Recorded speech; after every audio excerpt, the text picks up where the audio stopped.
My name is Tobi Louw. I am a senior lecturer in the Department of Chemical Engineering at Stellenbosch University. My research specifically focuses on mathematical modeling, and I'm really interested in the mathematical modeling of biological processes. So this research, we're looking specifically at the phenomena of antimicrobial resistance. And this is what happens when bacteria develop resistance to the antibiotics that we use to treat them. This can have massive effects, rendering our current drugs useless. Antimicrobial resistance is a problem that we've been noticing across the world for quite some time now. And we're not exactly sure how it develops or where it's going from here. What we do know for certain is that if it continues to develop and if cases continue to be reported, it might present us with a huge challenge. Imagine a world where the antibiotics you use to treat common illnesses simply don't work anymore. This is even more of a problem in hospitals where infections occur quite commonly and we need to use antibiotics to treat it.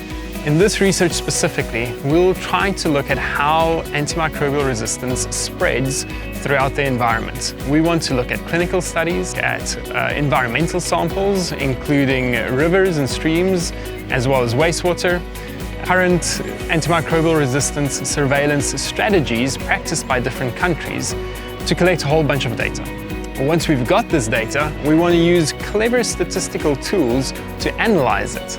We want to see if we can identify patterns in the data, which will help us understand how antimicrobial resistance spreads, and hopefully we can predict how to stop it.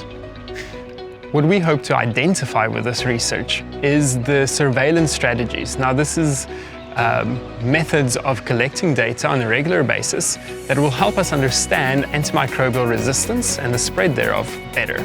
So we would identify the strategies that give you the most bang for your buck. How can we collect data in a way that is efficient and gives us the most information?